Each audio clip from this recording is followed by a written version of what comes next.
grandesmaestros.unam.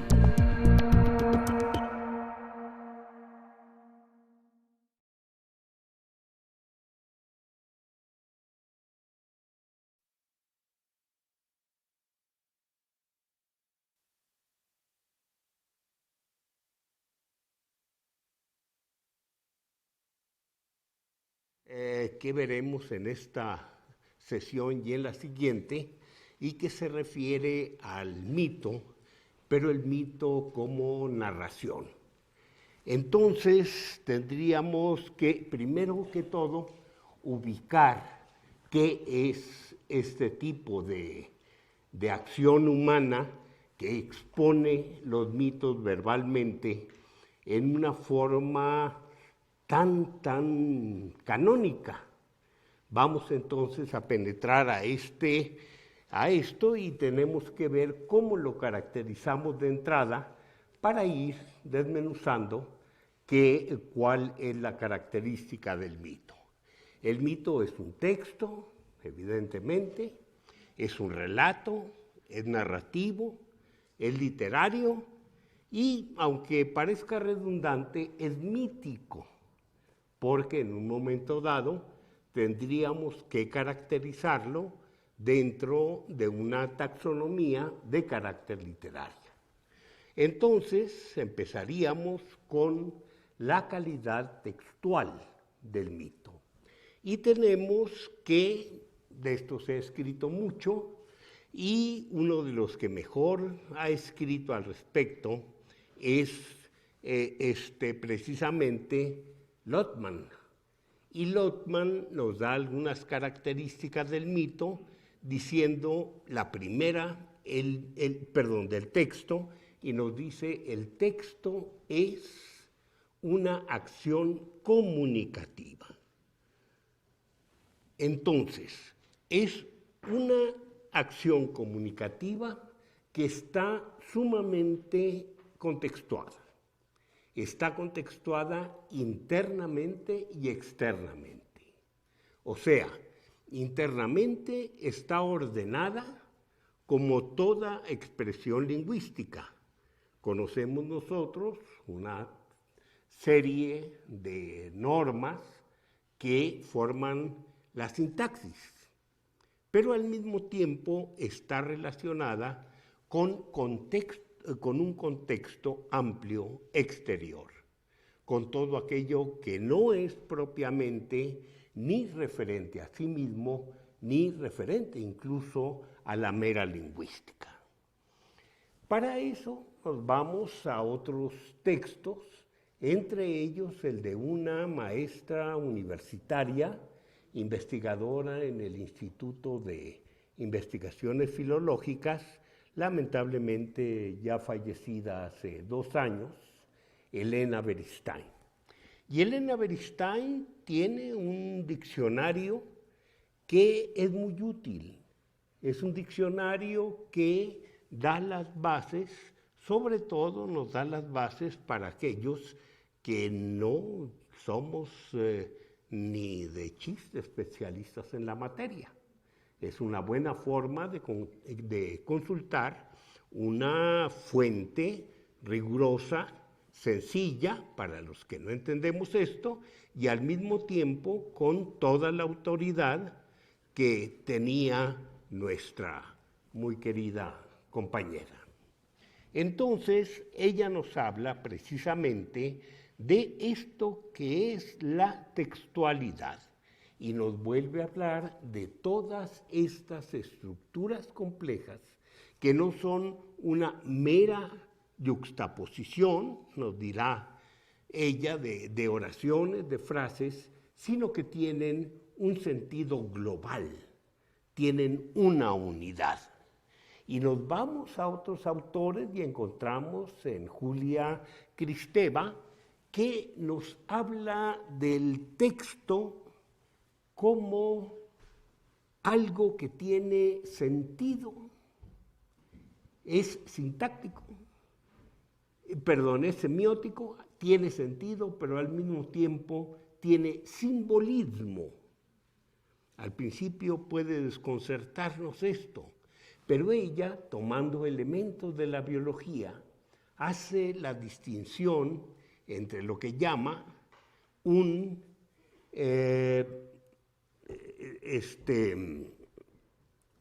concepto de la biología que es el genotexto y el fenotexto, tomado obviamente del genotipo y el fenotipo del que nos habla tanto la herencia biológica como el resultado de la herencia biológica, y se refiere al genotexto como un proceso, nos dice, mientras que el simbolismo, que pertenece al fenotexto, vendría a ser ya un resultado, una cristalización de aquel proceso primero.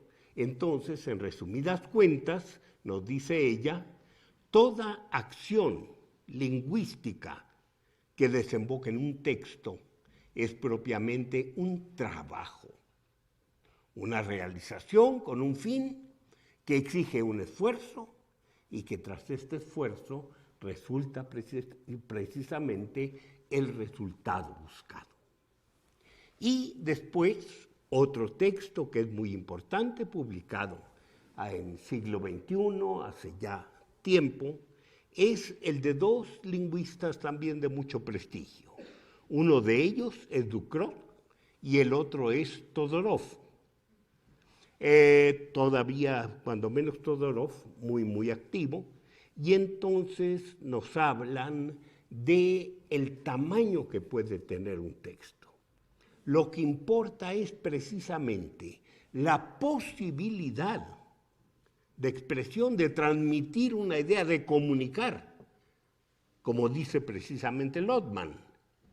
Es para comunicar, pero tiene que ser algo completo. Y esto completo puede ser del tamaño que sea. Vamos a suponer una novela, es un texto, pero en otros términos mucho más breves, un breve poema es un texto. Pero más allá, dicen, podemos llegar a textos que son una sola palabra. Y con esta sola palabra comunicamos lo que tenemos que decir en una forma que al mismo tiempo es independiente y al mismo tiempo es global, redonda, completa. Por ejemplo, si estamos aquí y se le ocurre a Mirna decir en voz alta la palabra fuego, todos entenderemos. Y no nada más entenderemos, aquel texto fue tan completo que nos hará correr. A veces una simple orden es todo un texto completo, como lo es la novela. Entonces, ¿qué es lo que necesitamos? Tener precisamente un sentido global e independiente. Esto hace, repasando, que el texto siempre esté enmarcado en un contexto, recordando a Lotman, que el texto tenga una finalidad específica. Yo no hablo por hablar, yo no trato de comunicarme por comunicarme. Siempre llevo una intención. ¿Cuál es? Una de ellas, por ejemplo, informar. Otra de ellas, dar una orden. Otra de ellas, engañar al que me está oyendo. Otra de ellas, atemorizarlo, pero siempre tengo una finalidad. Y para hacerlo, requiero precisamente algo redondo, completo, contextuado, que es el texto. Otra de las características, tiene, por eso mismo, todo absolutamente un sentido unitario. Vean ustedes, por ejemplo, las buenas novelas policíacas. ¿Qué es lo que tienen? Nos van dando elementos sueltos, pero puros cabos sueltos. El buen novelista de novela policíaca al final amarra todos los cabos. O sea, lo que parecía inútil, lo que parecían simples anzuelos tirados a ver si alguien los muerde, al final tienen un sentido y van a completar la finalidad precisa que tiene el autor. Obviamente, es un género bastante difícil y no todos, algunos dejan cabos sueltos o tienen que inventar cabos ya al final de la novela, pero los buenos novelistas de literatura policíaca es lo que hacen. Entonces, ya sabemos lo que es texto, más o menos. Vamos a ver lo que es un relato. Y en el relato acudimos nuevamente a Elena. Y Elena nos dijo, la esencia del relato consiste en que da cuenta de una historia, narra o representa una historia, comunica sucesos. Esto es fundamental. Toda esta maraña de palabras, que no es maraña, sino que que tiene su orden contextuado, toda esta maraña tiene que comunicarnos sucesos, acciones. Pueden ser humanas, pueden no ser humanas, pueden ser humanas atribuidas a otros seres, como sea, pero son historias. Y esta historia se va enlazando. Pero para que se vaya enlazando, necesita dos tipos de lazos que son imprescindibles. Uno de los lazos es el de causa-efecto. O sea, algo se nos dice precisamente porque se va a enlazar con un resultado que total o parcialmente está provocando. Es una relación causal, lógica, pero al mismo tiempo hay una relación de carácter temporal. Hay una relación de distintos tiempos que están enlazados. Son el antes y el después. Y esto lo podemos ver incluso en aquellas películas que de repente nos narran hechos anteriores. O sea, se va al pasado para que nosotros podamos entender determinada parte. Si nosotros estamos frente a un texto maya, tendremos incluso unos glifos que nos están diciendo, corro para atrás. Y va uno y retrocede en el tiempo. Y narra el texto algo que sucedió antes. Y luego dice, vamos para enfrente. Nos vuelve a poner en el mismo lugar o incluso se puede pasar hacia otra época distante. Y nos está dando las fechas para saber cómo podemos manejar precisamente ese antes y ese después. Entonces, vamos a ver 3 casos que son un poco rebeldes. Digamos, no vamos a analizarlos, nada más vamos a citarlos para que se vea si cumplen o no cumplen estos 2 requisitos que son básicos: la causalidad, la temporalidad, y la base también esto de lo que nos han hablado Todorov y Ducrot, en el sentido de que el texto tiene que abrirse y tiene que cerrarse. Es una de las características básicas que nosotros podemos ver exactamente, sobre todo en los cuentos infantiles. Había una vez y abrí, y colorín colorado y ya cerré. Digo, es donde se ve más claro esto. No necesitan ser palabras consagradas, pero tiene que tener este orden precisamente para formar una unidad. Entonces vamos al primer caso. Alejo Carpentier nos escribe Viaje a la semilla. Cuando la primera vez que yo leí este breve texto, fue un descontrol tremendo. Empecé a leerlo, muy breve, terminé de leerlo, no entendí nada. Nada, absolutamente. Bueno, este señor no es de fácil lectura, pero no era por eso. Entonces, ya analizando por qué no entendía, al ver que, por ejemplo, me decía de las velas que primero estaban pequeñas y luego la cera iba subiendo hasta que una monja llegaba y las apagaba. Dije, me está contando las cosas al revés. Se lee la novela, se ve el cuento, se lee el cuento al revés y se entiende perfectamente.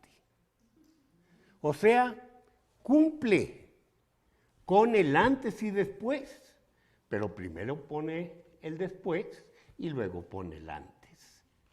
Y hay la historia de una persona desde que es un niño hasta que muere y luego derriban su casa. Pues ya con esto ya pude leer varias veces aquel cuento y le entendí perfectamente. No violó la ley, simplemente se dio el lujo de jugar con los lectores, de poner las cosas invertidas. Vamos a otro caso, todos la conocen, yo creo, es de estas películas la mejor de todas que usa el principio llamado de efecto mariposa. ¿Cuál es el efecto mariposa? Basta el vuelo de un insecto, si existe o no existe, para que todo un futuro cambie totalmente.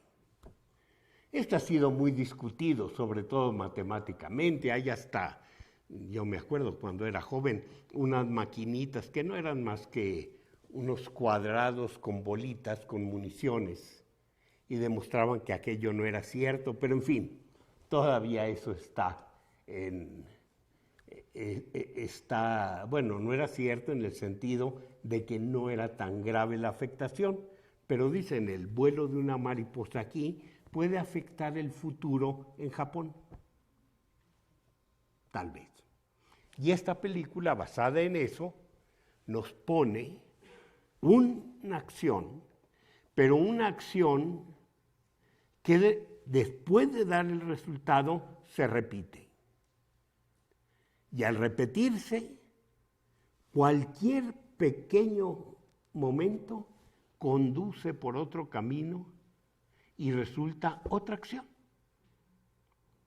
Y luego da una tercera posibilidad, otro pequeñísimo cambio en el mismo momento inicial, y la historia se nos va por otro lado. Recuerden ustedes, si es que vieron la película, cómo al ir corriendo Lola se tropieza con algo, ya sea una señora que lleva una carriola o unas monjas o lo que sea, un ciclista, y el resultado es que la vida de aquellas personas, según nos dicen, cambia totalmente por el insignificante cambio de este encuentro accidental de menos de un segundo. Y obviamente el argumento de la película nos muestra totalmente el cambio de resultado, desde un resultado desgraciado, otro resultado desgraciado, y al final nos da un resultado ya hollywoodense que nos deja muy contentos. ¿En realidad está violando el principio? No. ¿La ley de la causalidad? No, para nada. Simplemente nos está enseñando distintas posibilidades precisamente de causalidad. Entonces es una narración bien hecha como narración. Y la tercera es de este señor que ya la cara nos dice todo. Se está burlando de nosotros. Nos habla de de la gran bonanza de las Antillas. ¿De qué se trata? Un señor, un tío, que les decía a todos los sobrinos, ya muy, muy viejo, que él había pertenecido a la flota de Drake, el corsario. Y entonces que un día entraron a las Antillas en el navío, un navío pequeño, un poco maltrecho ya, llevaban mucho tiempo de viaje, y entran lamentablemente en una bonanza. ¿Qué es esto? Pues el fenómeno que sufrían en el tiempo en que las embarcaciones eran propulsadas por el viento, embarcaciones de vela. Simplemente no soplaba el viento.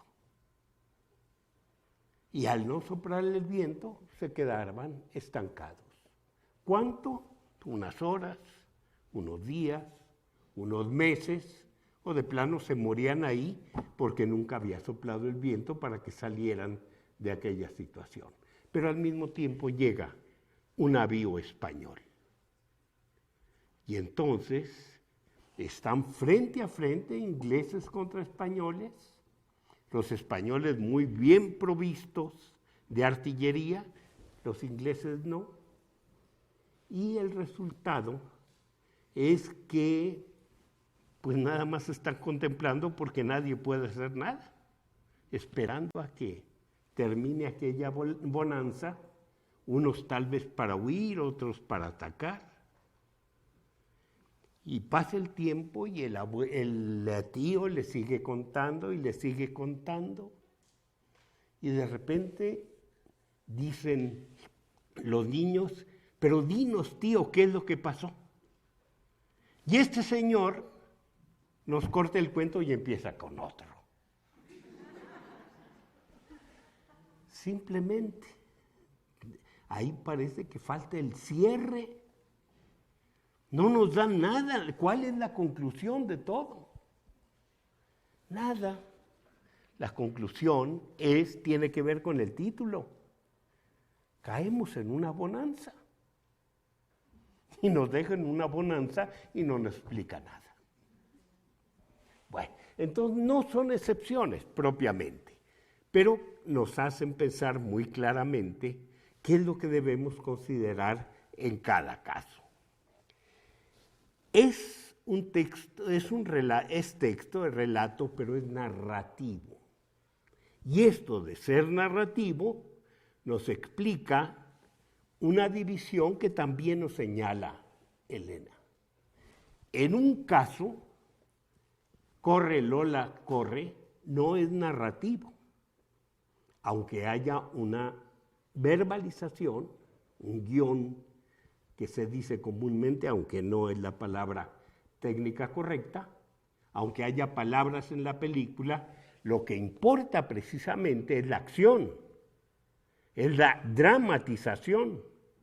Entonces no estamos hablando de una narración, estamos hablando simplemente de una obra dramática. Narración es aquella que tiene un predominio oral. Y obviamente al tener un predominio oral, tiene una normatividad bastante diferente que la que tiene una dramatización.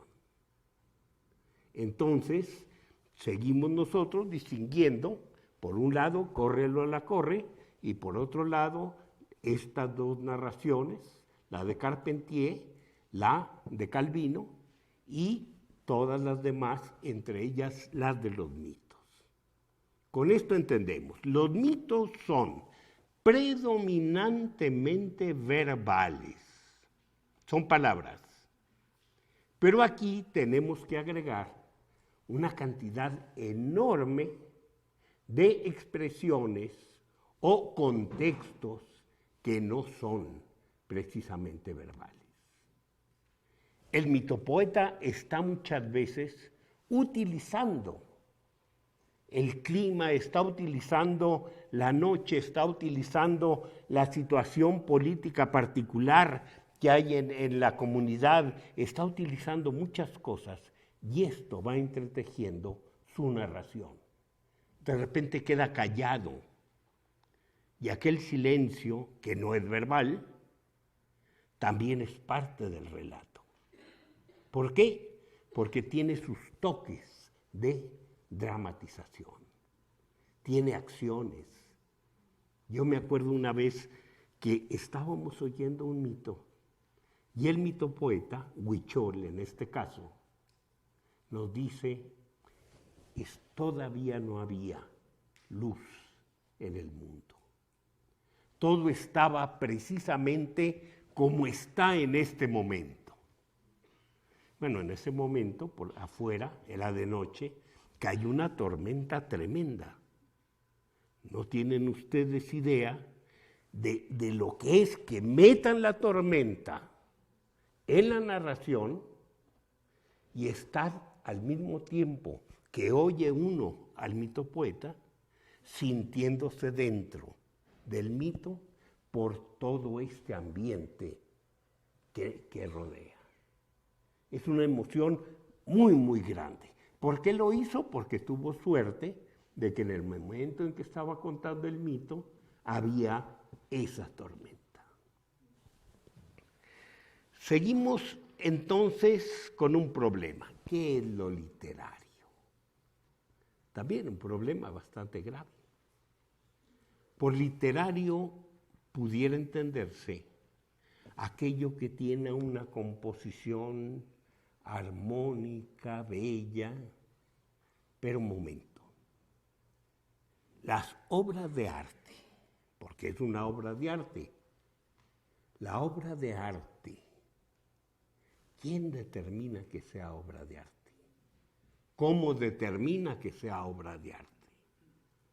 La obra en sí tiene elementos especiales que la convierten en artística,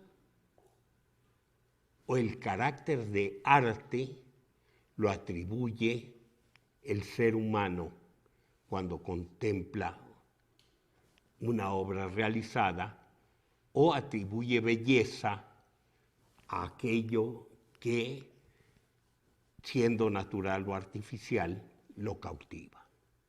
¿Dónde está la belleza? ¿En el que observa o en el objeto?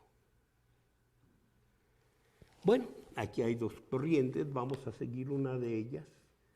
Creo que la belleza no existe para nada si no hay alguien que la califique como tal. La belleza es un valor, es una relación, como nos decía un filósofo, el filósofo Sánchez Vázquez. Es una relación entre algo y alguien. No es ni objetiva ni subjetiva. Es una acción de apreciación particular que tiene alguien acerca de aquello que le produce emoción. Ni siquiera, vamos a decirlo, ni siquiera una emoción placentera, porque lo estético no necesariamente es bello, puede ser tremendamente feo. Lo que importa es que nos impresione, que nos arrobe.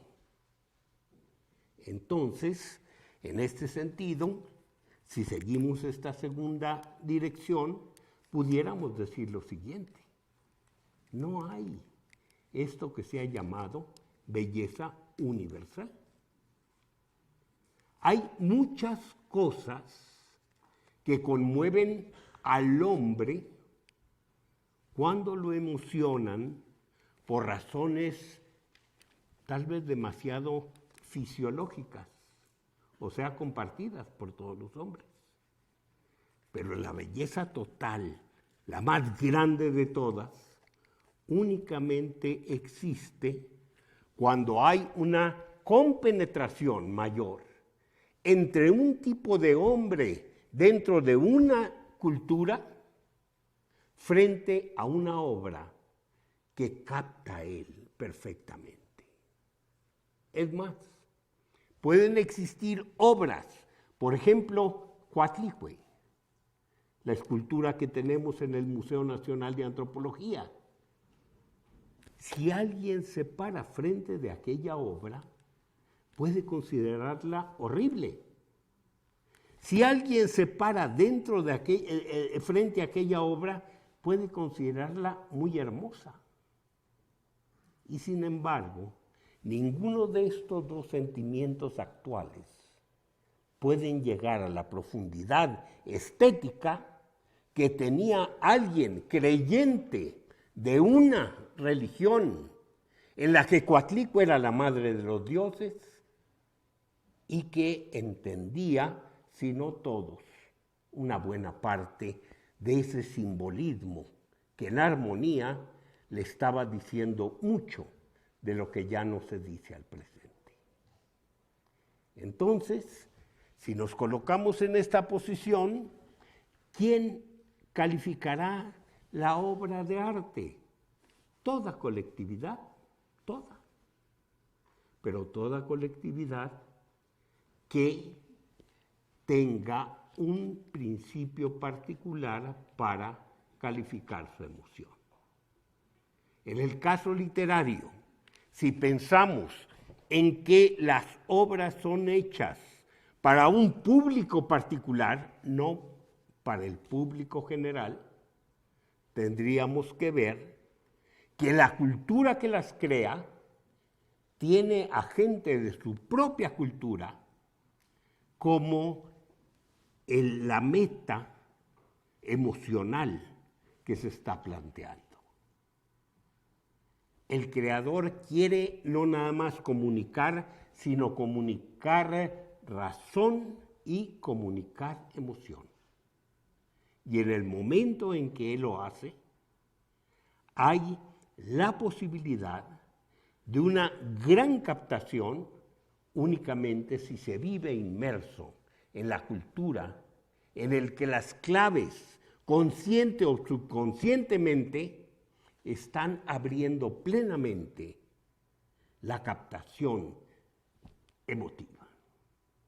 Entonces, en ese caso, dijera Todorov, que sigue esta última corriente, texto literario es cualquier texto verbal que dentro de los límites de una cultura dada es capaz de cumplir una función estética. Pudiéramos agregar, para que se comprenda mejor, es literario un texto reconocido socialmente por sus valores estéticos, al punto de ser considerado digno de quedar cristalizado en su forma oral o en su forma escrita. O sea, literatura se refiere a texto. Si es oral, si es escrito, no importa. Pero basta con que quien lo oiga, bueno, ¿quiénes? Porque estamos hablando de una sociedad. Quienes lo oyen están pensando en que aquello es tan emotivo que debe conservarse formalmente también. Entonces estamos hablando de una obra de arte. Obviamente, yo comprendo que aquí encontraremos las dos formas de pensar. Simplemente estoy señalando una de ellas, la que yo seguiría. Hay, en cambio, quien puede considerar que el arte es algo intrínseco a la obra en sí. Vamos con un problema. Si es literario, tenemos que penetrar en el campo de la taxonomía. ¿Por qué? Porque es bueno pensar cuáles son las características particulares que deben existir en la emisión y en la comprensión de un mensaje para entender mejor aquello que se está diciendo. Entonces, hay dos corrientes, una antigua, otra actual.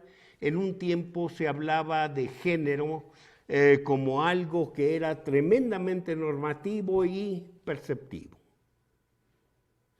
Lírico, épico, dramático. Esto sale de la literatura griega. ¿Queremos hacer otro? No, estos son los tres que existen. Y cada uno tiene que ser así. Podemos mezclar, no, está prohibido. No se mezcle lo lírico con lo épico ni con lo dramático. Son cosas totalmente diferentes. Y estas son las reglas y así debes trabajar. Entonces, es normativo y es preceptivo. Y si alguien hace una cosa diferente, digamos lo melodramático, bueno, al final de cuentas se acepta, pero como una cosa inferior. ¿Por qué? No cumple bien la preceptiva. En cambio ahora ya los criterios son totalmente distintos. Los géneros son descriptivos, se dice, este es el género y estas son sus características. Pero vamos a lo mismo que habíamos dicho. Si estamos hablando de distintas tradiciones, obviamente cada tradición tendrá su tradición literaria y cada una de ellas hará sus géneros. Y aquí es donde hay problemas tremendamente graves en el campo de la antropología. ¿Qué es lo que hace un antropólogo con la taxativa ya existente en una tradición dada? El género existe si se le denomina o no se le denomina, eso es lo de menos. Alguien se hace en géneros sin necesidad de ser conscientes de estar haciendo géneros. Son costumbres, son planes inconscientes para tratar de lograr una comprensión mayor.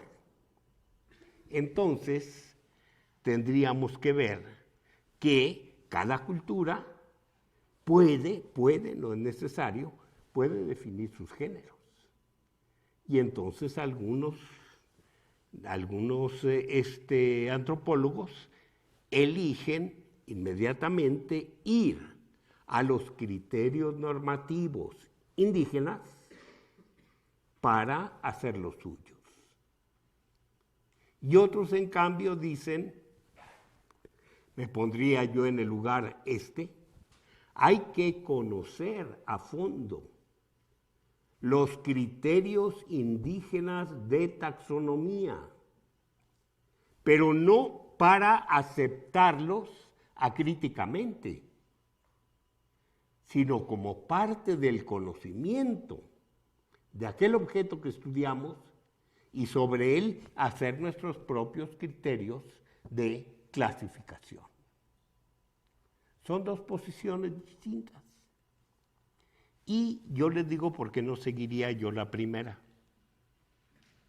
Cuando se estudia el estilo mítico de los tzotzíles, se nos habla en el sentido de la palabra sagrada que fue transmitida a los primeros padres para que ellos la siguieran repitiendo a todos los hijos, a las siguientes generaciones. Preciosa definición, me da a entender precisamente qué entienden los huicholes por mito. Pero llega un problema. Yo no creo en el principio del mundo, el principio del mundo como creación. Yo no creo en los dioses. ¿De dónde? Yo no puedo aceptar esa taxonomía. No me sirve. ¿Por qué? porque la taxonomía también es parte de mi cajón teórico. Y no puedo hacer un cajón teórico con parches. Tengo que hacerlo coherente. Entonces yo me entero de cómo dicen ellos que es el mito, y luego yo tendré la obligación de, con ese elemento también, tratar de hacer mi propia definición taxonómica. ¿Sí? ¿Queda claro? Bueno. Entonces, ¿cómo vamos a entender entonces el género? Yo propongo que tomemos en cuenta que el género es una clase particular en un sistema taxonómico dado que ordena las obras literarias tomando como criterios los criterios semánticos, sintácticos, fónicos, discursivos, formales, contextuales, situacionales y afines. O sea, un montón de criterios especiales. No puedo yo hacer un cuento con un modelo de novela. Digo, lo puedo hacer, pero no surge una narración eficaz en el sentido de que no alcanza a comunicar lo que yo quiero. Yo no puedo hacer, pasándonos también a la dramaturgia, yo no puedo hacer una película con un modelo policíaco si yo quiero hacer algo romántico. Sale, pero sale algo que simplemente no sigue los lineamientos que preparan a quien escucha o a quien ve de lo que se le está diciendo. Dijéramos, el género es como un sintonizador. Yo, antes de empezar, me sintonizo lo que quiero decir, ese tipo de algo que yo quiero decir, y cómo lo debo decir para que aquel que tiene la misma tradición que yo en cuestión literaria lo reciba mejor, lo reciba más cabalmente, me comprenda mejor. Entonces, para eso son los géneros. Se pueden crear otros, sí, pero es cuestión de crear algo de tradición. Y es difícil. Ahora que vivimos en un mundo en que vale más el que es más original, se rompen estos cánones, sí, pero a veces son fracasos muy duros. En todo caso, más vale seguir el género para marcar una comprensión mucho mayor. Un modelo de estructuración formal y temática de la obra literaria, y puede proponerse una tercera perspectiva, una convención entre dialogantes para alcanzar un nivel estético y comprensivo óptimos dentro de los cánones heterogéneos de una tradición literaria. Entonces, vamos viendo que el género es una convención social, entendiendo por convención todo entendimiento o percepción, norma o práctica admitida expresa o tácitamente en forma consciente o inconsciente que corresponde a una costumbre socializada. Si entendemos por esto convención, el género es una de tantas convenciones que vivimos cotidianamente. Ha sido formado por la práctica reiterada de una colectividad de constructores usuarios de las vías literarias. O sea, el género no solo lo crea el que hace la obra literaria, sino el que la lee, el que la usa, porque hay un diálogo entre los dos. No es nada más quien escribe el que comunica, también recibe aceptaciones o rechazos. Una de sus principales funciones es producir en los receptores un estado mental que se considera óptimo para la captación del mensaje. Es una estrategia social del emisor para establecer una sintonía con el receptor. Los recursos de los que se echa mano son muy variados. Ya los mencionamos algunos. Cada tradición cultural va integrando sus propios tipos de discursos literarios, organizando sus elementos en estructuras y tomando en cuenta la intencionalidad de sintonización de los mensajes.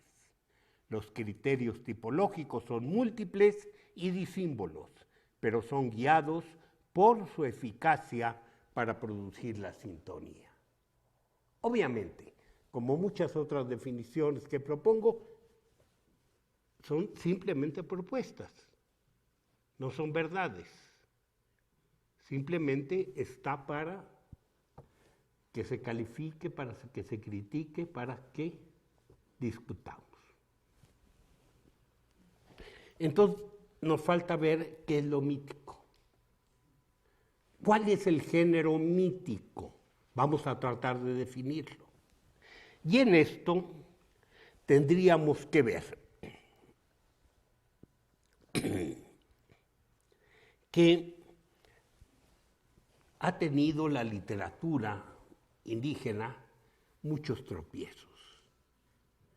De hecho, uno de los mayores tropiezos fue cuando no se aceptaba que la literatura indígena fuera literatura. Y hay un pleito bastante intenso en los diarios entre Ángel María Garibay Cá y precisamente Vasconcelos. Y uno de los argumentos de Vasconcelos fue: literatura deriva de letra.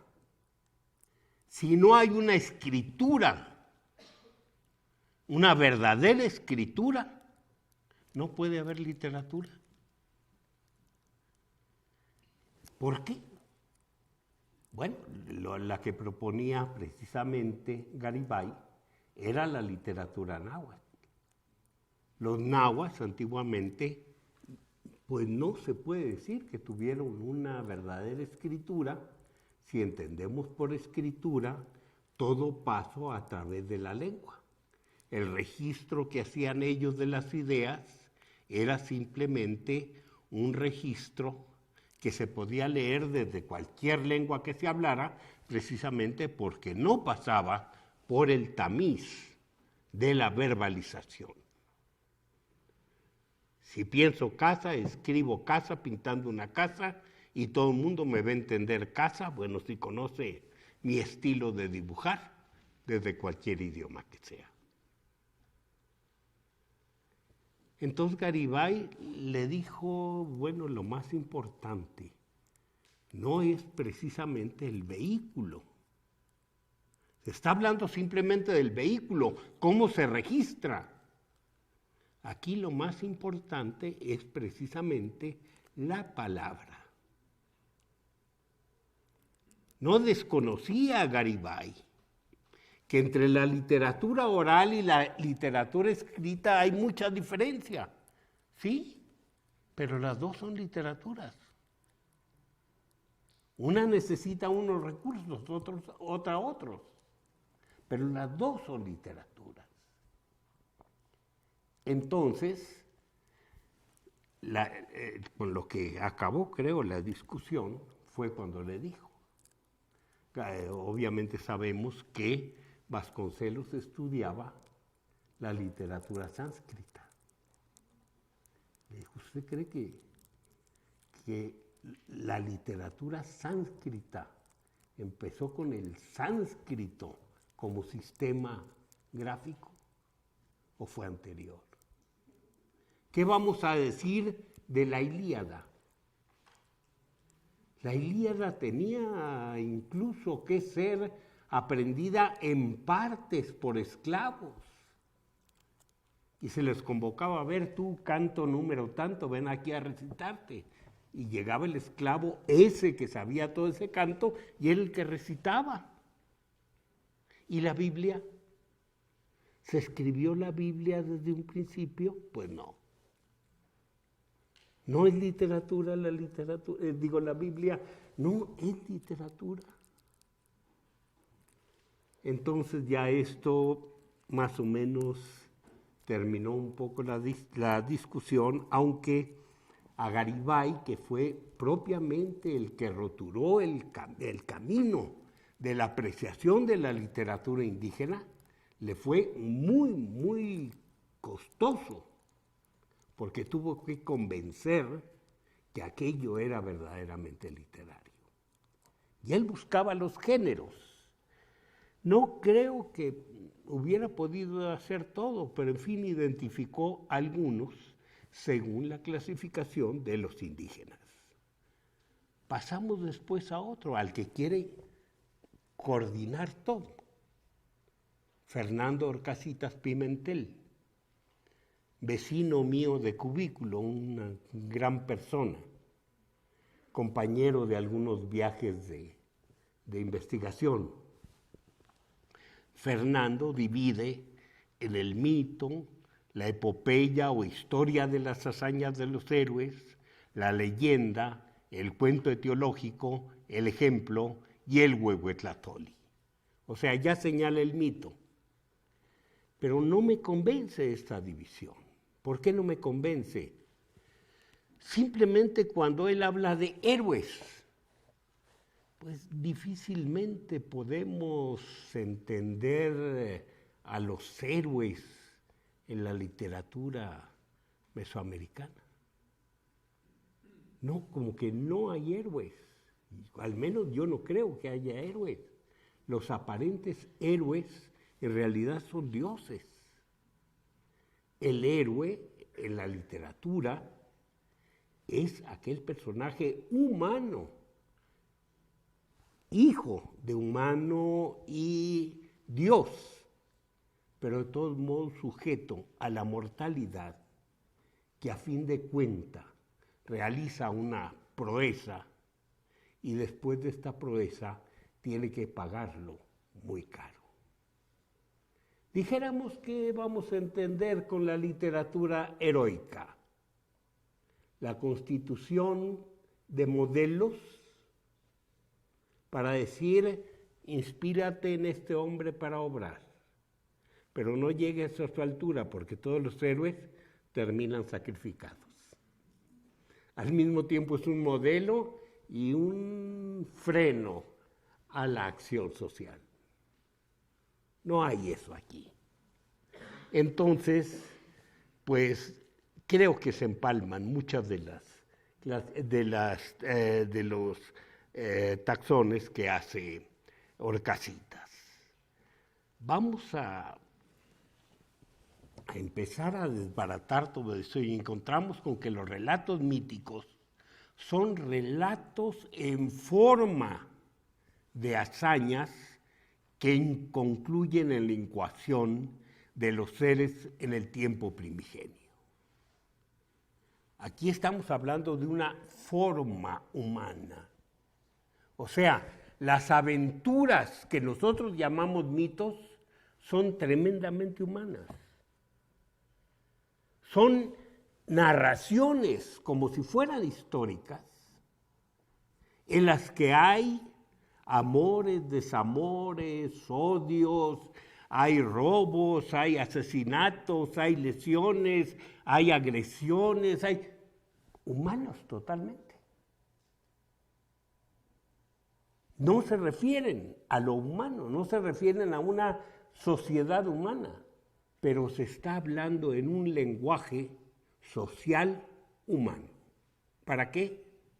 Para que tengan una atracción mayor, para que tengan una memorización mayor, para que tengan una posibilidad de emocionar tanto al que lo dice como a quien lo escucha. Y entonces, para hacer una clasificación del género, me fundé otra vez en estos dos señores, Ducrot y Todorov, que hablan de un aspecto verbal constituido por elementos lingüísticos que permite un análisis retórico. En segundo lugar, un aspecto sintáctico que abarca las relaciones entre los distintos elementos que forman un texto y que da como resultado la posibilidad de hacer un análisis narrativo. Y en tercer lugar, un aspecto semántico, o sea, de lo que se entiende por aquello que se dice, que estudia el contenido y que da como posibilidad hacer un análisis temático. Bueno, vi que era buen punto de partida para constituir una pequeña definición de lo que es el género mítico. Y género mítico en este caso es un texto oral. Y ustedes habrán leído muchísimos mitos, pero no es su forma normal. La forma normal se cumple cuando el mitopoeta cumple funciones de su comunidad, de su sociedad, y lo transmite a su gente. No quiere decir que los demás no podamos oírlo, estamos ahí presentes, oyéndolo, tal vez hasta tomando nota. Sí, pero no es para nosotros. No lo está haciendo para que nosotros le entendamos. Está haciéndolo precisamente para ser plenamente comprendido por su propia colectividad. Entonces, el mito está narrado con una serie de normas, de reglas, de intenciones, características de la oralidad, no de la textualidad escrita. En segundo lugar, es un relato, ya lo sabemos. Tiene un orden lógico y tiene un orden cronológico. El lógico, causa, efecto, el cronológico, antes, después. Y por último, es un asunto que se considera verdadero. Termina siempre en una incoación. ¿Qué quiere decir esto? En el momento en que termina el mito y empieza a funcionar el mundo está conteniendo un nuevo elemento que fue producto de aquel mito. Entonces, esa es la verdadera conclusión del mito. ¿Qué es lo que nos está diciendo? Por ejemplo, un mito solar está diciendo que el sol alumbra más que la luna, que el sol es más puntual que la luna, o que el sol es producto de una inversión de valores. Puede decir distintas cosas, muchas cosas más, pero ahí está precisamente una ley que se incoa en el momento de que el mundo empieza. ¿Y qué es lo que puede incoarse? Criaturas, leyes, aparatos cósmicos, muchísimas cosas. El mundo en general es toda una incoación desde el momento de la creación. Y cada elemento está creado por un mito. Bueno, teóricamente, sabemos que esto no es posible. Entonces, otra de las características es que enlaza el otro tiempo-espacio con este. Porque en el otro tiempo-espacio sucedió algo, y en ese algo que sucedió está el origen de las características que existen en este mundo. O sea, bueno, aquí doy ya el resultado de esta definición del mito.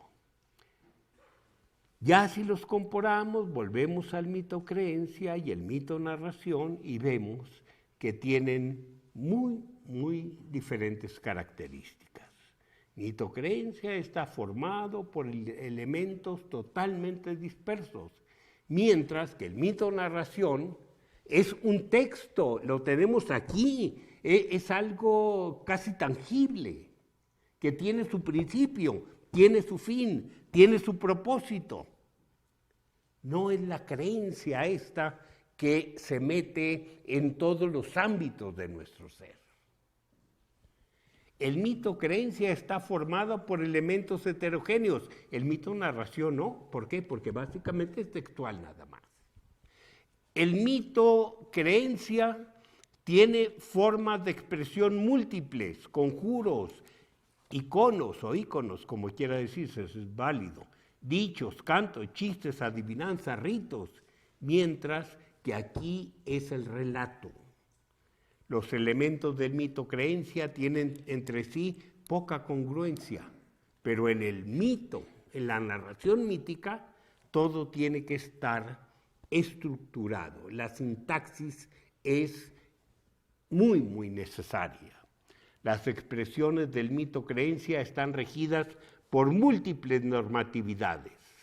Y en el mito narración sí existen muchas normatividades, pero son muy precisas. Básicamente, normatividades que se dirigen a la oralidad literaria. Entonces, este mito se dio desde épocas muy antiguas en sociedades aldeanas de agricultores.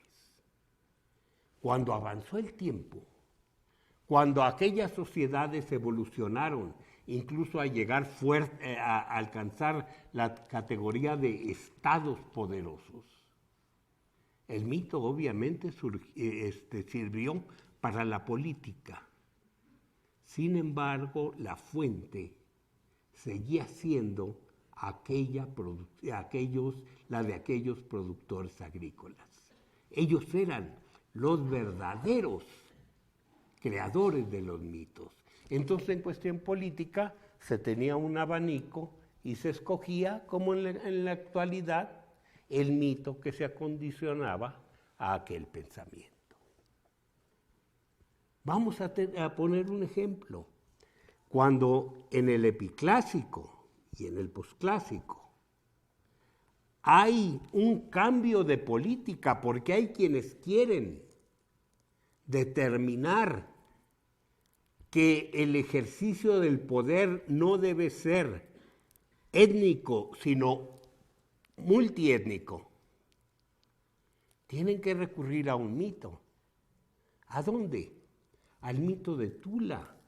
¿Por qué? Porque en esa Tolan, la Tolan mítica, existía precisamente una unión de todos los hombres que apenas iban a nacer y que pertenecían a todas las futuras etnias. Entonces bastaba con decir, vamos a hacer un gobierno que sea un reflejo de aquella Tolan y pongamos al frente a un representante que es el representante del rey de aquella Tolan mítica que era Quetzalcóatl. Ahora el rey va a ser precisamente uno o dos o cuatro, los que sean representantes de Quetzalcóatl. Y es donde se refuerza precisamente esta idea, no digo que nace, se refuerza esta idea del hombre Dios. Es un hombre, pero un hombre que sirve como vaso para contener la fuerza de un Dios. Entonces, es el vocero de Dios sobre la tierra. Por eso tiene autoridad. Y entonces vemos que en ese tiempo se crean las figuras de los Quetzalcóatl. Incluso las figuras las conocemos del doble Quetzalcóatl, en Cholula, la ciudad sagrada. donde no es uno, sino dos personajes opuestos complementarios que aparecen en las fuentes dibujados como si fueran gemelos. Los dos con su barba larga, los dos ataviados en forma muy semejante y actuando siempre los dos juntos para poder realizar diferentes obras. Entre ellas, una muy notable, perforar el monte sagrado para que por ahí salgan los hombres en un parto que les va a proporcionar muchos guerreros para luchar contra sus enemigos. No obstante lo anterior, bueno, esto ya lo vi. El mito conservó siempre las características que le imprimieron los agricultores y fue expresión de una cosmovisión que tenía como arquetipo el maíz y su cultivo. ¿Qué es lo que vamos a entender con esto? Semilla, por ejemplo, semen, por ejemplo, luz blanca del sol, por ejemplo, se hacen equivalentes. Todo penetra en la oscuridad o en la humedad o en lo oculto, que puede ser la mujer, puede ser la tierra, puede ser el inframundo. Y ahí se gesta para un día germinar y brotar por el oriente. Así sea el sol, así sea la planta de maíz, así sea el ser humano. Cuando se ofrece a un niño, cuando acaba de nacer, lo primero que se hace es cortar el cordón umbilical. ¿Sobre qué? Sobre una mazorca. Y esa mazorca se llena de sangre.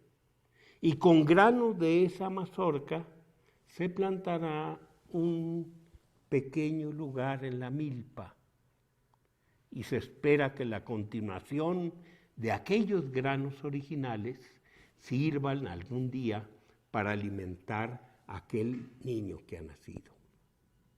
El niño es entendido como una mazorca de maíz, así se le dice en las oraciones de recepción. Se entrega a los sacerdotes en la escuela. Después se le llevará ya un poco más grande para que el niño ingrese a la escuela como sacerdote. Todos eran sacerdotes. Ahí se desarrollará hasta el momento de la salida, pero se habla de él precisamente como grano de maíz, que tiene que ser protegido para que no se añuble. Se habla del maíz invadido por el parásito como de una persona humana que se pierde. Son equivalentes.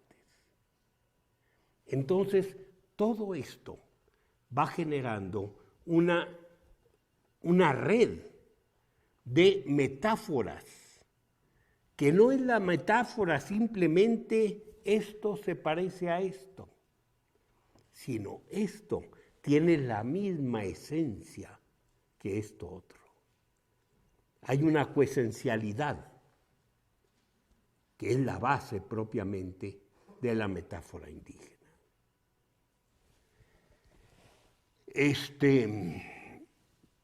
El mito es una de las vías privilegiadas de la cosmovisión. Lo veremos en la siguiente clase.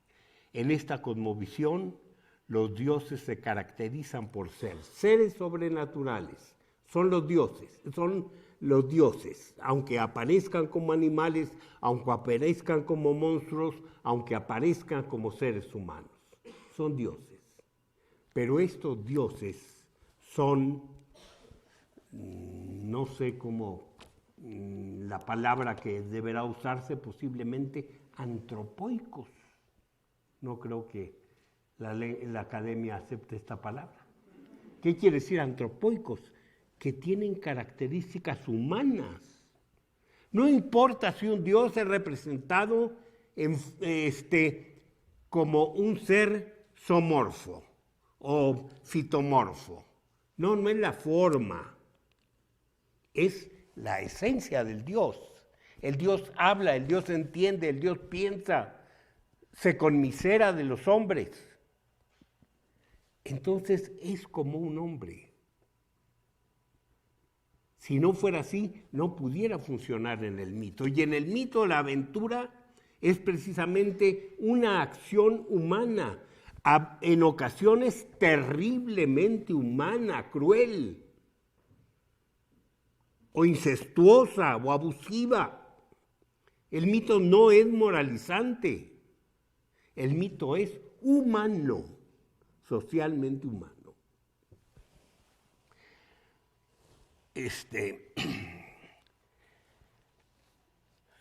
Otra de las características, el mito debe ser oral, ya lo explicamos suficientemente. La sacralidad del mito, esto es importante, no reside en la repetición literal del texto, sino en su contenido profundo. Entonces, aunque sea sagrado el texto, no se tiene que repetir como una oración cristalizada.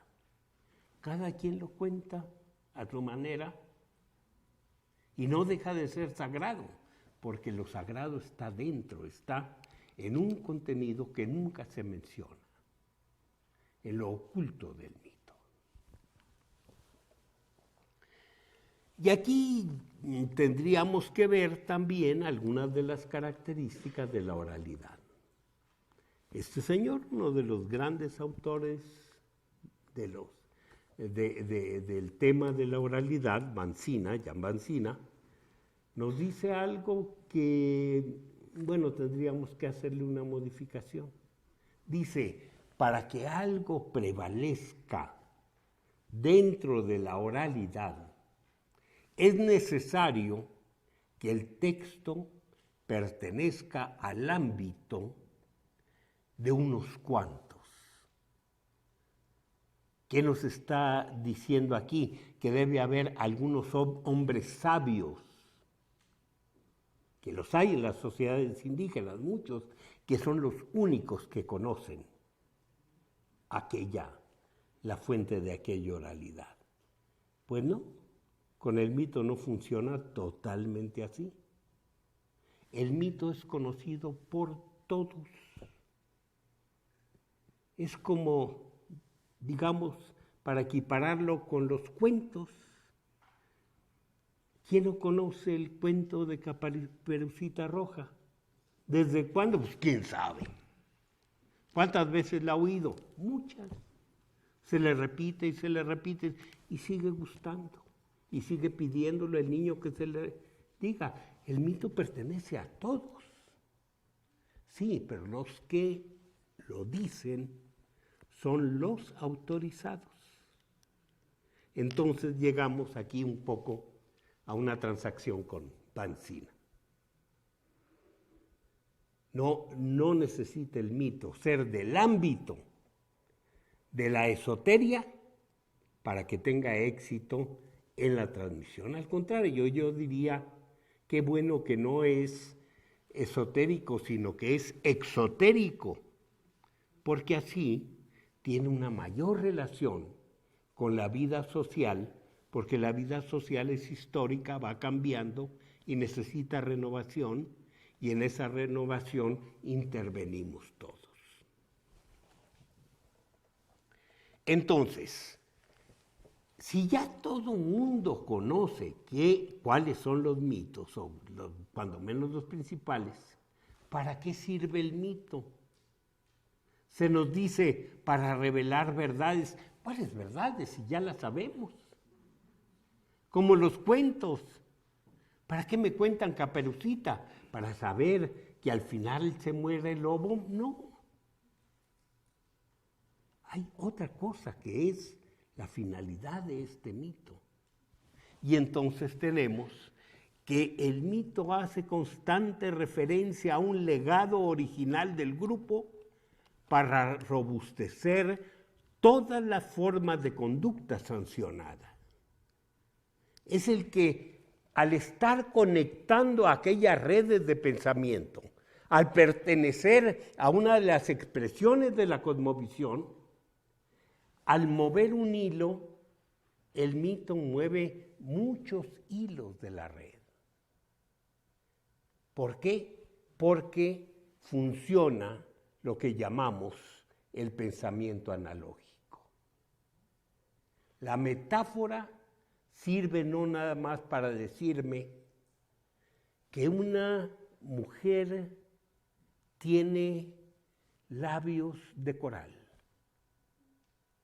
sino sirve para entender muchas cosas que el coral está representando. Entonces, dijéramos, ¿qué efectos produce entonces en el oyente?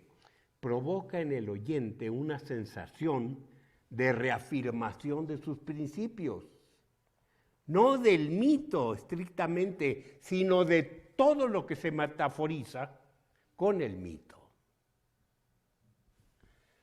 Como expresión de la cosmovisión, hace alusión a una red holística de relaciones mentales en todos los niveles entre lo concreto y las máximas abstracciones. ¿Por qué? Porque la cosmovisión comprende todo, desde lo más concreto que habíamos visto en una de las sesiones hasta lo más abstracto. Y esto está todo comunicado. Entonces, un pensamiento nos desata muchísimos otros pensamientos de otros ámbitos que tienen un paralelo metafórico. Funciones principales del mito, esto ya en lo social. Es cohesivo, reafirma identidades grupales, transmite conocimiento del grupo y sus valores sociales a través de las generaciones. Entonces, el mito es fundamental para muchas sociedades, para todas aquellas sociedades que se explican el mundo a través de seres que están compuestos por esencias, fundamental para su existencia. No es un adorno literario, es un adorno literario que tiene finalidades, funciones muy, muy profundas. Para aquellos que andamos por otros caminos, para aquellos que creemos en la evolución, bueno, el mito no deja de ser una gran obra, pero una gran obra literaria. ¿Quién no se emociona con los mitos griegos? Sí, pero para nosotros no son mitos. Para nosotros los mitos griegos son cuentos griegos muy bellos. La creación mítica, la creación del mito. ¿Cómo se hace el mito? Se nos dice por los sueños. El hombre toma de sus sueños algunas imágenes y con esa fantasía crea el mito. No. El mito está cruzado de exigencias para poder funcionar. Entonces, hay un acotamiento lingüístico, hay un acotamiento literario, hay un acotamiento social, porque el mito no se cuenta ni siquiera cuando uno quiere. No puede llegar uno a una comunidad y decirle a alguien, a ver, cuéntame un mito, o cuéntame un cuento que hable de los orígenes. No, tienen su tiempo. Hay ahora informantes profesionales que lo hacen, pero no es ese el mito que se cuenta. Dentro de la vida de una comunidad tiene sus momentos, sus fechas a veces, su público. No es de una expresión libre totalmente. El mito ¿Cómo se forma? Bueno, en primer lugar pensemos en la prosopopeya. Todos nosotros funcionamos con prosopopeya. No creemos en ella tal vez, pero a veces inconscientemente obramos por prosopopeya. ¿Qué es la prosopopeya? Esta proyección de mi propia naturaleza a seres que no tienen esta naturaleza. ¿A qué se debe la prosopopeya? Lo habíamos dicho anteriormente.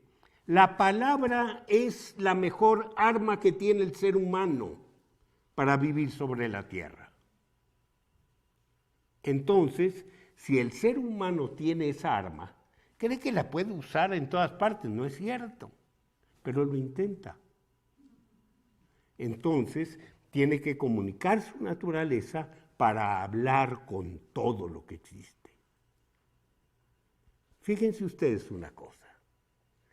Si van caminando y se tropiezan con una piedra, ¿qué hacen? Hay una reacción inmediata contra la piedra como si fuera persona. Pero deben ustedes tomar en cuenta, bueno, no es igual, las piedras no tienen madre en primer lugar. Entonces, no hay ninguna razón lógica para hacerlo, y lo hacemos. Cuando menos yo sí lo hago. Y procedemos así con los árboles y con el automóvil, con la computadora. ¿Por qué? Porque le estamos haciendo prosopopeya, pero un poco como creyéndonosla, aunque racionalmente no la aceptemos. La función de regularidades sociales y naturales, la fusión, perdón. ¿Qué quiere decir esto? Lévi-Strauss trabaja mucho en este campo. Las leyes de la naturaleza y las leyes de la sociedad son las mismas. En la tradición mesoamericana vamos a encontrar esto. Vamos incluso a ver cómo los dioses crean estas leyes. Si es posible, dentro de pocos meses lo podré explicar mejor. No se los garantizo, pero le haré la lucha. La vinculación a partir de criterios sociales de pertenencia, distribución y jerarquía. Importantísimo. Los seres se manejan como si fuera una sociedad. Entonces tenemos que contamos mitos, pero en este mito fulano es superior a mengano. ¿Por qué? Porque están en una relación de jerarquía igual que los hombres. Y esto pertenece también a la cosmovisión. Si vamos a la Sierra Norte de Puebla, no hablan, como yo lo dijera alguna vez en un libro, de un alma que se llama Tonali. Allá no aceptan eso, dicen que son 13 Tonalis. Pero de ellos hay uno que manda a los demás y ordena al grupo, y se llama Teyacanqui, o sea, el jefe. Hay jefes, ya hay subordinados, ya hay padres, ya hay hijos, y de repente vamos a encontrar que efectivamente se usan los criterios fijos o móviles de parentesco para decirnos cómo son los dioses. El otro día, ante una pregunta, no me acuerdo quién preguntó, pero vimos que el fuego es considerado por los huicholes el padre del sol. Y si el sol es nuestro padre, el fuego es nuestro abuelo. Entonces, este parentesco nos indica un orden fijo, pero hay muchas veces que son órdenes móviles. De repente un personaje del mito es tío de otro y en otro mito es su sobrino. De repente es padre y en otro puede ser hermano. De repente, no nos, incluso puede ser hermano y en otro puede ser hermana. ¿Por qué? Porque la jerarquía, el parentesco, nos está sirviendo también de lenguaje, de clave, para saber cómo funcionan los distintos elementos cósmicos. Pero dándoles ese sentido social. La concepción de un mundo imperceptible fuertemente activo, eso es fundamental. Se está hablando del otro mundo y de la presencia de los seres del otro mundo en este mundo. ¿Por qué? Porque la llegada de las aguas no es simplemente que venga la época de las aguas. Vienen los dioses de las aguas en esa época y por eso son épocas de agua, por eso llueve, porque existe un orden divino que dice, tú, Dios fulano, vas a actuar en tal día sobre la tierra. Y la idea de que la parte imperceptible de los seres conserva la impresión del tiempo original, simplemente la creación de las esencias. Ante otro de los problemas, ¿quién crea los mitos? Hay dos vertientes. Señalo la de Heródoto de Halicarnaso, del siglo V antes de Cristo, y la comparo contra la de Levi-Strauss de nuestro siglo, si murió en nuestro siglo. Me inclino por Levi-Strauss. ¿Quién hace el signo? El mito. Muchos, todos, inconscientemente. Como la lengua. A veces agregamos simplemente pedazos y así el mito se va construyendo. Tenemos incluso mitos en formación. No llega a haber todavía una aventura. No llega a crearse propiamente un movimiento tal, aunque los seres divinos dialoguen. Por ejemplo, un diálogo que no se ve que la aventura misma conduzca a una conclusión. Entre los tarascos, Dios habla con el diablo y le dice el diablo, tú te estás llevando a todos los hombres, ¿a mí qué me dejas? Y le dice, bueno, ¿a quiénes quieres llevarte? Pues déjame a los que se portan mal, a los que se emborrachan. No, ya quieres llevarte a todos. Ahí termina todo, digamos, no es una narración, bueno, no llega a mito. ¿Por qué? Los mitos, por muy pequeños que sean, por muy infantiles que parezcan, como aquellos cuentos que les contaba Kipling a sus nietos, aquellos cuentos que, ¿por qué son las cosas así? Y les contaba cómo el elefante era de trompa chica y había mordido un cocodrilo, ya no me acuerdo de Kipling, creo lo mordió un cocodrilo y se le estiró y ya le quedó larga. Bueno, aunque los mitos sean como esos cuentos de Kipling, son mitos, aunque sean sencillitos, aunque sean simplones, aunque sean casi infantiles, son mitos porque tienen toda una estructura.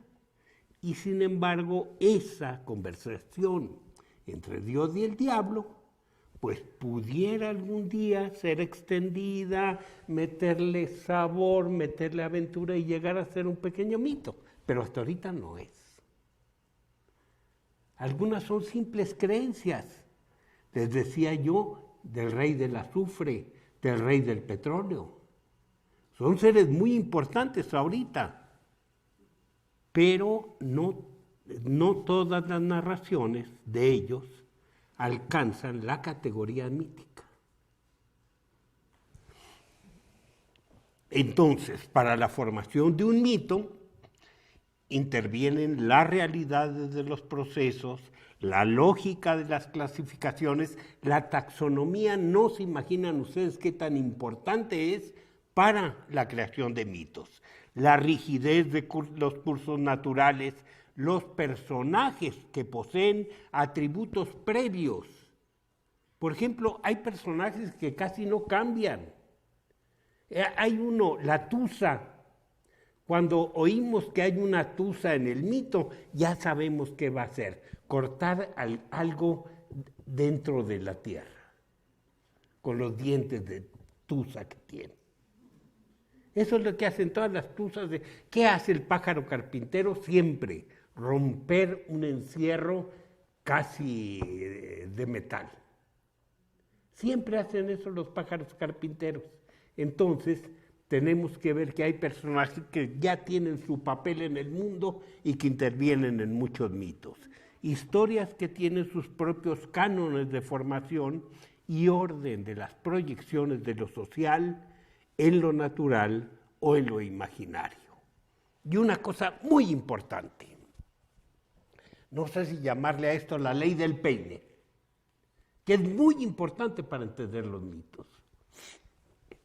La barra del peine, o sea, vamos a suponer, qué peine tan feo, pero en fin, esta barra es se refiere al tiempo mítico con todas sus características. Pero de ahí salen las distintas narraciones por su cuenta cada una. Entonces, cuando nosotros leemos muchos mitos, nos damos cuenta de que no hay ninguna lógica, supongamos, histórica.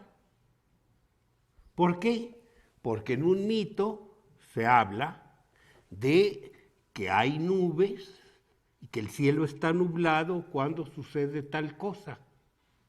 Y en otro mito, los personajes de ese mito están en un mundo en que todavía no hay nubes.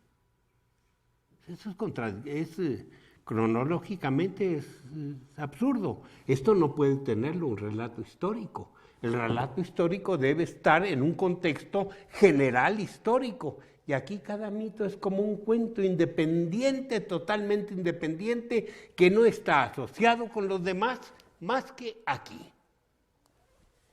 Muchas veces, cuando las mitologías maduran, si es que madurar es cristalizar, no lo creo, pero en fin, entonces se les da una cierta sucesión histórica y terminan teniendo ya una estructura como si fueran historias.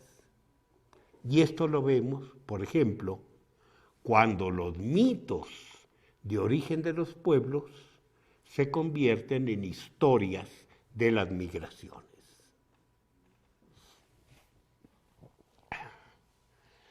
Entonces, para ilustrar la creación del Sol y la Luna, el establecimiento de los 4 postes cósmicos, el inicio del ciclo calendárico, la creación de los armadillos, etc. Cada mito es un cuento aparte y no cuenta para nada, la correlación ni lógica ni cronológica con todos los demás.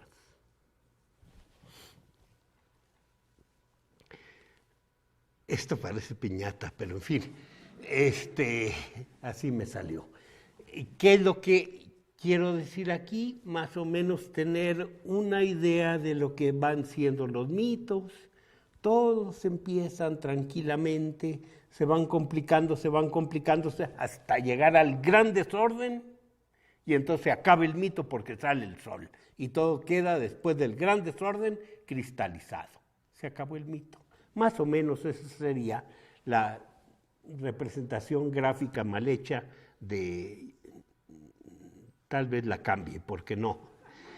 Entonces, todo lo anterior nos sirve para comprender el atributo de verdad, la diversidad de versiones y las equivalencias simbólicas no van en contradicción.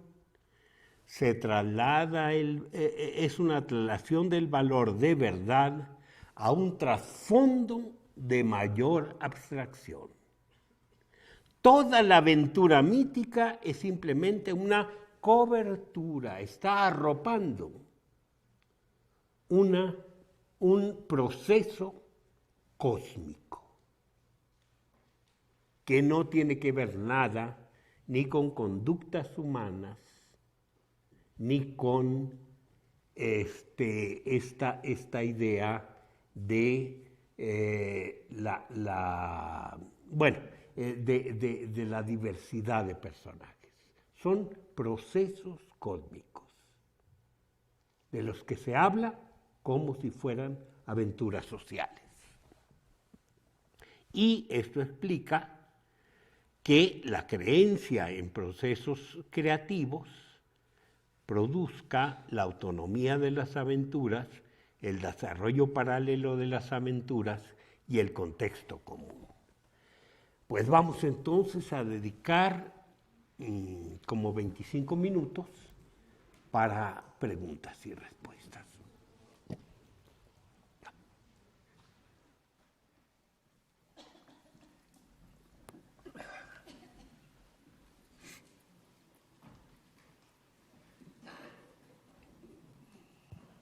Bueno, buenas tardes, doctor. Buenas tardes. Dentro de este contexto de textos, los conjuros que hacen los médicos, sí, ¿cómo se ubican?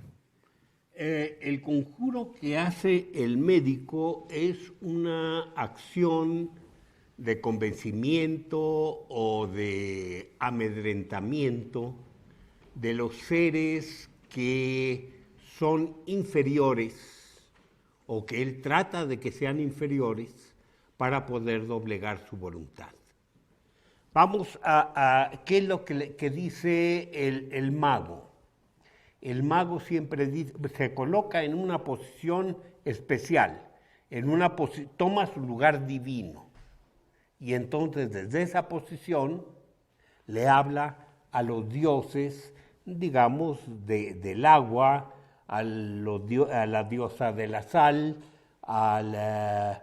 el dios de la NASA, del maguey, y empieza a convencerlos de que él necesita hacer un trabajo, que no se resistan o que colaboren con él.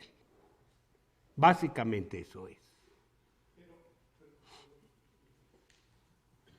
Pero no es un diálogo entre el médico o el mago con los seres humanos, sino directamente con los dioses.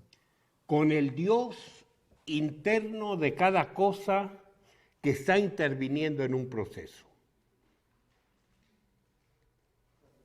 Digamos, ¿cuál es el propósito de no digamos de un mago?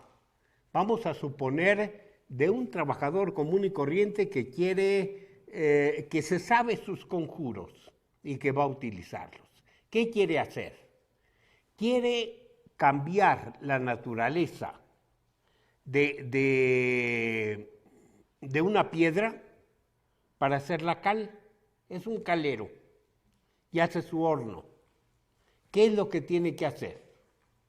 Convencer a la piedra de que no tema el fuego, convencer al fuego de que intervenga para producir un cambio. ¿Por qué? Porque el fuego es el señor de las transformaciones, es el que interviene en el momento de la creación. Entonces es traer la creación del mundo a este momento para cambiar la naturaleza de una piedra y transformarla en naturaleza no pétrea, sino terrosa. ¿Qué es lo que hace? Vimos lo del maguey. No era un mago profesional, era un hombre común y corriente. ¿Qué es lo que hace? Hablar con el maguey y pedirle, tratar de convencerlo de que no le provoque daños. En algunas ocasiones, los mitos empiezan con ni huevo ni lama, por ejemplo. ¿Qué está diciendo? Yo soy el viejo, yo soy la anciana. está haciendo alusión a los dioses Oxomoquis y Pactonal, que son los que existieron como modelo para hacer a los seres humanos. Muchas veces dice, ni Quetzalcóatl. O sea, yo soy Quetzalcóatl. ¿Por qué? Porque si Quetzalcóatl es el patrón de la humanidad, él tiene una parte de Quetzalcóatl y es la que él está haciendo valer para ponerse muy por encima de todos los dioses menores que están subordinados como naturaleza de las cosas. Entonces, si va a pescar con asas, por ejemplo, les habla a los peces para convencerlos de que se metan en aquellas jaulas. Y así por el estilo. Son textos completos en forma de diálogo. No son narraciones, no son mitos, son diálogos de convencimiento, ya sea por petición humilde, ya sea por amedrentamiento, por engaño. También en los conjuros se engaña al ser del que se quiere aprovechar. ¿Sí?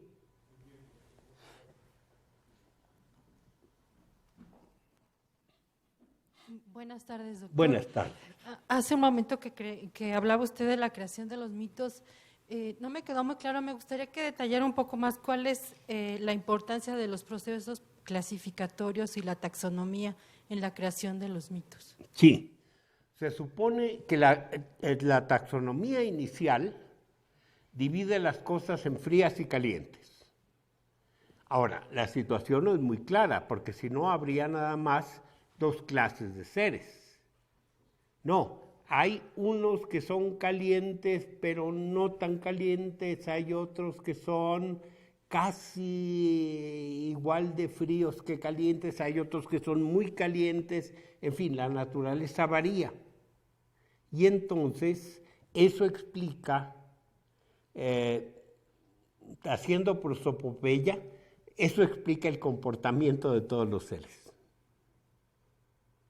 Eso explica la conducta de los seres, si es que tuvieran voluntad.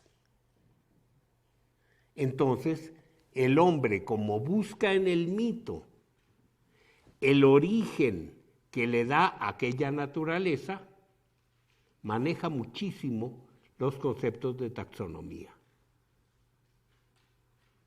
El maíz debe ser así porque es de tal naturaleza. El frijol debe ser así porque es de esta otra. Y eso aparece muchas veces en los mitos. Por ejemplo, este mito que nosotros conocemos, contado desde el siglo XVI. La hormiga fue una vez y extrajo de la tierra del oculto un grano de maíz. Los dioses la vieron y le dijeron, ¿qué es lo que llevas? Y les dijo, es maíz que extraje de la tierra. Y la fuerzan a que diga de dónde lo sacó. Bueno, esto varía en otros mitos. Entonces, el zorro fue y escarbó hasta que sacó un grano de maíz y se comió el maíz. Y entonces, cuando estaba con los otros animales, se echó un pedo. Y entonces todos les dijeron, señor zorro, qué bien huele tu pedo. ¿Qué es lo que comiste? Y él es que explica, ¿qué es lo que pasa? Que está hablando de un elemento que cae en la categoría, precisamente el maíz, de lo que produce aroma. No hablemos del frijol, porque entonces ya serían otros mitos. ¿Sí?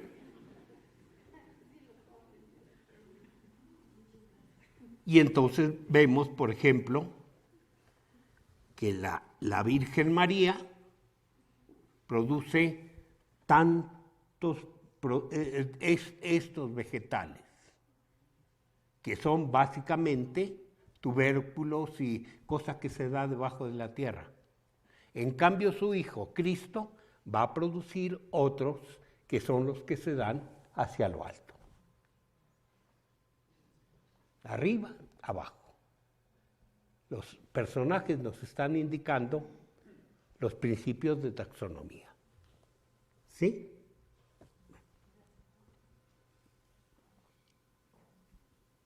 ¿Alguien más? ¿No? Doctor, y para profundizar en el mito del calero, ¿es en Ruiz de No, Alarcón? perdón. No oigo.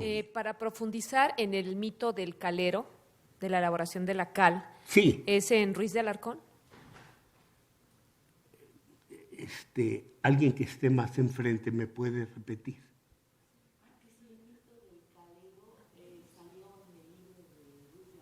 Sí. Sí, ahí está. Muchas gracias. Sí. ¿Y solamente ahí o hay alguna otra fuente?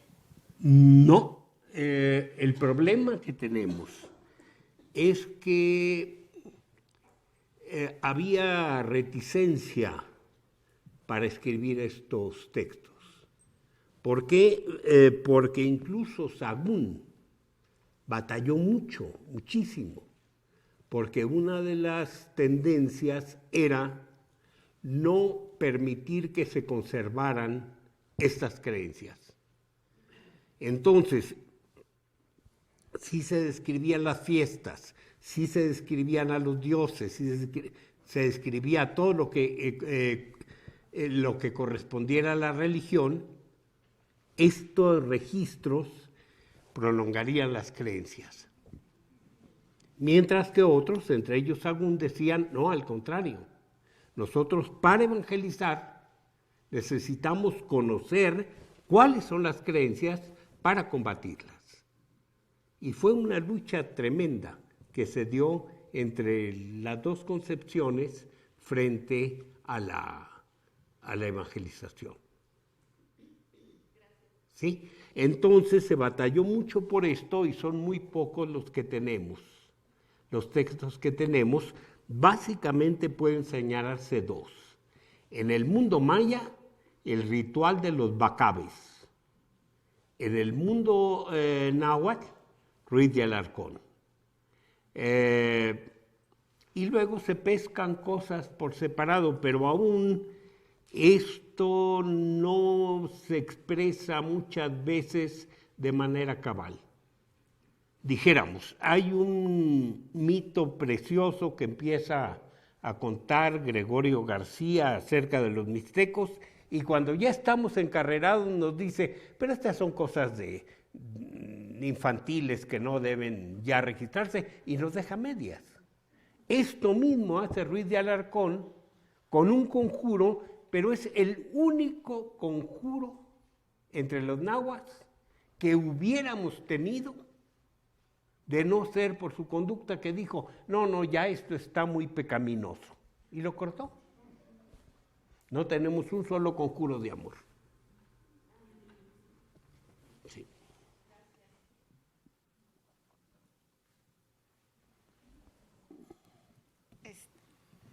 Doctor, dentro de esta clasificación, de este trabajo, ¿en qué posición queda lo oral, o sea, las narraciones, respecto a lo gráfico, que son los códices? Pudiéramos decir que las referencias en los códices de los mitos no son tan frecuentes. Aunque la riqueza del mundo maya, sobre todo en vasijas, en escenas de vasijas, es una cantidad grande y una perfección en el trazo que sí está dando ocasiones, posibilidades a algún desciframiento de mitos. Cuando menos hay cosas muy curiosas. Estoy haciendo algo de...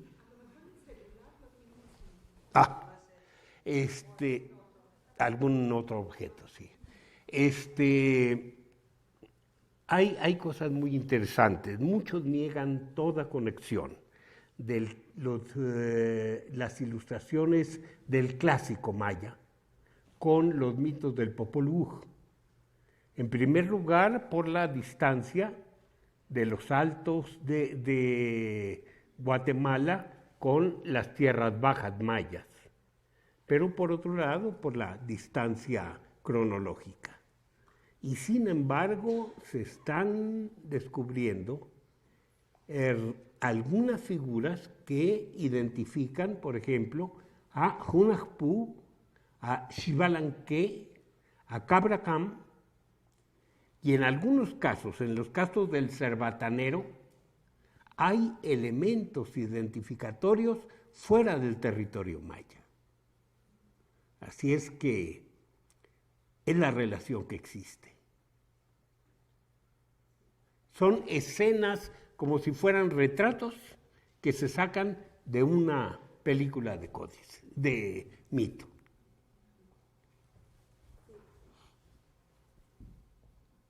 Y por otro lado, ¿cómo quedaría, por ejemplo, digamos, la vida o el mito, la narración de Ocho Venado? ¿Del qué? De Ocho Venado. Bueno, el caso de Ocho Venado Garra de Jaguar,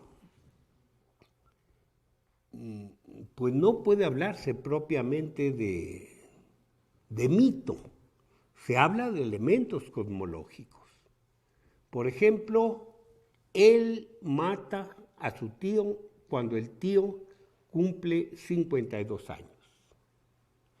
Ocho Jaguar muere cuando cumple 52 años. ¿Por qué tienen que vivir? Bueno, Napoleón también, pero digamos, ¿por qué los personajes mesoamericanos mueren como Quetzalcóatl al cumplir los 52 años? 52 años es un ciclo. ¿Por qué? ¿Por qué tienen que morir dentro de un temazcal? Todo eso puede tener un significado relacionado, pero con la cosmovisión, no necesariamente con un mito particular. Sí está muy, muy cargado, la historia de Ocho Venado está muy cargada de elementos de cosmovisión.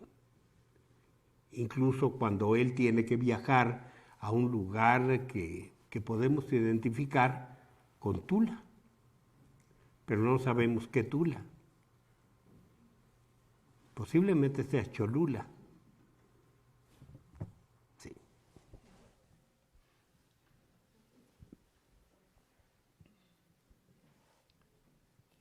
Sabiendo que los mitos son son un reflejo de la sociedad que los está creando y que hace uso de ellos, Sí. ¿Cómo queda el papel de la mujer en lo social y en lo político, a partir del estudio de los mitos? Sí. Digamos, la mujer es un componente indispensable de la unidad ritual humana.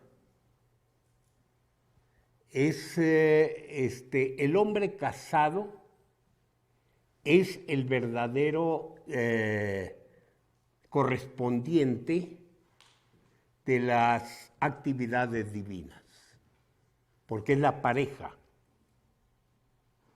El celibato era considerado positivamente únicamente en ciertos niveles de sacerdocio en que los sacerdotes eran célibes, pero no era una situación, no era una condición adecuada.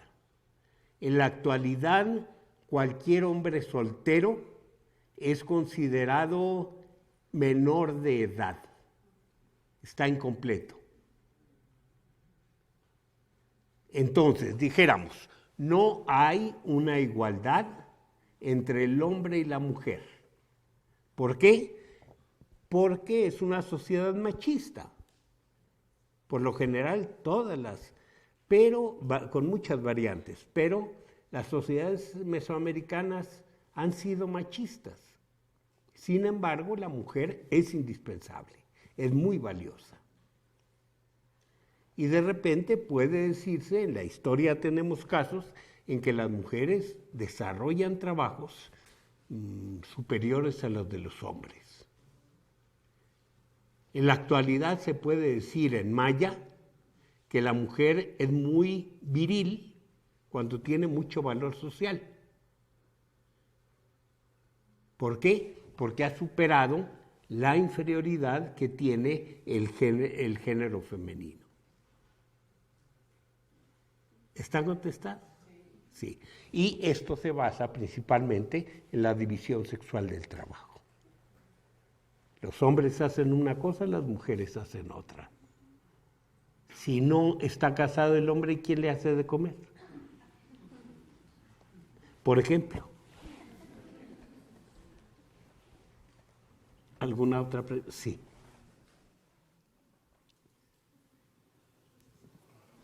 A ver, según entendí, un mito en la definición que usted da, solamente es necesita ser oral, no puede ser literario. ¿Lo entendí bien? Es decir, que un mito es un mito hasta el momento en el que se escribe. No. No. No. La literatura, a mi juicio, es tanto oral como escrita, con muy distintas características formales, que hay estudios muy, muy profundos de los especialistas de las diferencias entre las formas orales y las formas escritas de decir las cosas. Pero las dos son literatura, las dos pueden tener valores estéticos y conservarse debido al reconocimiento estético. Pero el mito, aunque esté escrito, el mito en su función social original es algo escrito, es algo oral. El mito puede escribirse y así lo estudiamos. Y así lo disfrutamos muchos. ¿Sigue usted considerándolo un mito? ¿Perdón? ¿Sigue usted considerándolo un mito aunque sea literario? Le llamamos mito, pero ya está fuera de contexto social. Es otro contexto, es otra categoría. Podemos entender su razón, pero no podemos vivirla. Y el mito es para ser vivido en el instante de la comunicación. ¿Sí? Una última pregunta. Sí. Buenas tardes, prof. Una pregunta. El libro de La tierra del faisán y el venado de Medisbolio, ¿entra dentro de este género de mito mesoamericano? ¿Pudiera entrar? Sí, es una colección en territorio peninsular, igual que la de Nestrosa en territorio oaxaqueño. Pero tenemos que considerar también aquí que en parte es la tradición y en parte es la interpretación, muy en su derecho, del escritor. Creo que para poder comprender este valor, habría que leer al propio Nestrosa en el prólogo, en la introducción, de Los hombres que dispersó la danza. Ahí explica claramente él cuál siente que es su papel. Y luego también pudiéramos verlos en muchos otros escritores, básicamente en Asturias, en muchos de sus libros. Sí, bueno, les agradezco mucho su presencia y